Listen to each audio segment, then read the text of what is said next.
Unang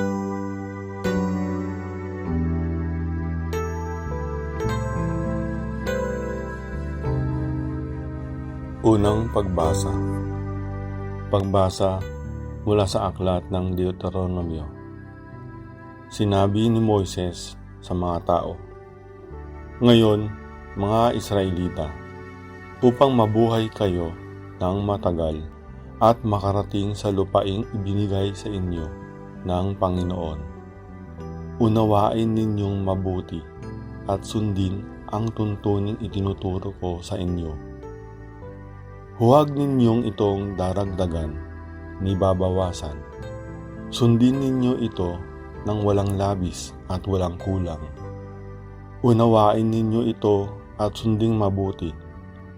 Sa gayon, makikita ng ibang bansa ang inyong karunungan at lawak ng pang-unawa. Sa gayon, hindi nila mapipigilang sabihin ang ganito, ang bansang ito'y matalino at may malawak na pagkaunawa. Sinong Diyos ng ibang bansa ang handang tumulong anumang oras liban sa Panginoon?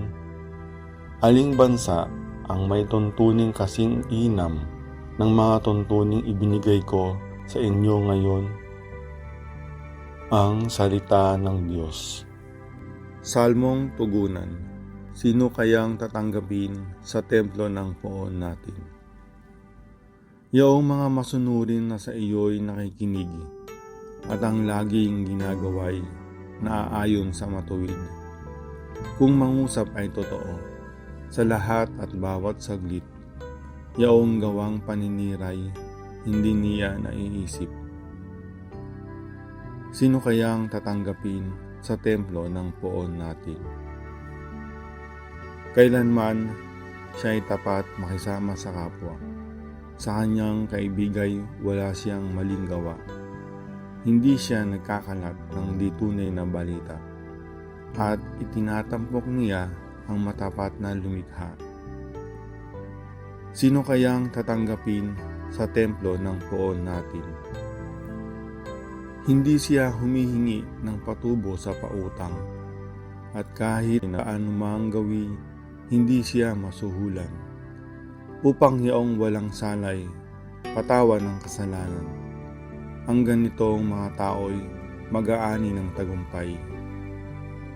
Sino kayang tatanggapin sa templo ng poon natin? Pagbasa mula sa sulat ni Apostol Santiago.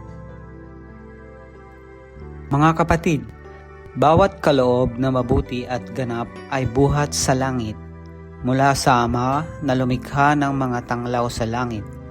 Hindi siya nagbabago. Hindi niya tayo iniiwan o pinabayaan man sa dilim. Niloob niyang tayo'y maging anak niya sa pamamagitan ng salita ng katotohanan, upang matangi tayo at maging higit sa lahat ng kanyang mga nilalang. Buong pagpapakumbabang tanggapin ang salita ng Diyos na natanim sa inyong puso. Ito ang makapagliligtas sa inyo. Mamuhay kayo ayon sa salita ng Diyos. Kung ito'y pinakikinggan lamang ninyo, ngunit hindi isinasagawa, dinadaya ninyo ang inyong sarili. Ganito ang pagka-relihiyoso na minamarapat at kinalulugdan ng ating Diyos at Ama. Tulungan ang mga ulila at mga babaeng balo sa kanilang kahirapan at ingatan ang sarili na huwag mahawa sa kasamaan ng sanlibutang ito. Ang salita ng Diyos. Salamat sa Diyos.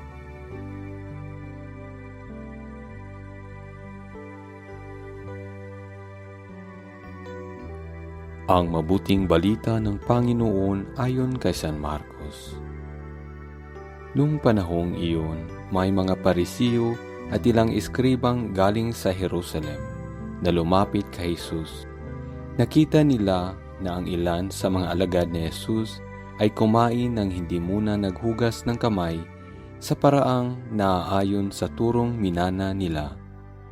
Ang mga Hudyo, lalo na ang mga Parisiyo, ay hindi kumakain hanggat hindi nakapaghuhugas ng kamay ayon sa mga turong minana nila sa kanilang mga ninuno. Hindi rin sila kumakain ng anumang galing sa palengke nang hindi muna ito hinuhugasan.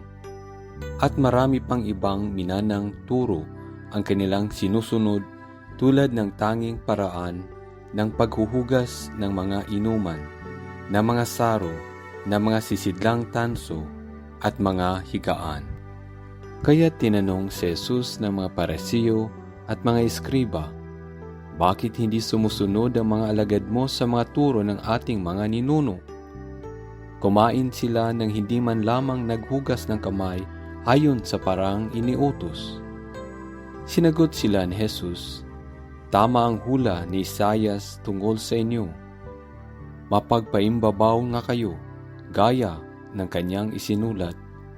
Paggalang na handog sa akin ng bayan ko'y paimbabaw lamang, sapagkat sa bibig at hindi sa puso ito bumubukal. Pagpurit, pagsambang ginagawa nila'y walang kabuluhan. Ang utos ng tao ay itinuturong utos ng may kapal. Niwawalang kabuluhan nga ninyo ang utos ng Diyos, at ang sinusunod ninyo'y ang turo ng tao.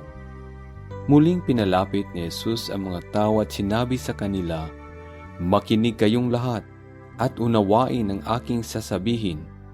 Hindi ang pumapasok sa bibig ng tao ang nakapagpaparumi sa kanya sa mata ng Diyos, kundi ang mga nagmumula sa kanya. Sapagkat sa loob, sa puso ng tao, nagmumula ang masasamang isipang nag-uudyok sa kanya na makiapid, magnakaw, pumatay, mangalunya, mag-imbot at gumawa ng lahat ng kabuktutan, tulad ng pagdaraya, kahalayan, pagkainggit, paninirang puri, kapalaluan at kahangalan. Ang lahat ng ito'y nanggagaling sa puso ng tao at siyang nagpaparumi sa kanya. Ang mabuting balita ng Panginoon, pinupuri ka namin, Panginoong Hesukristo.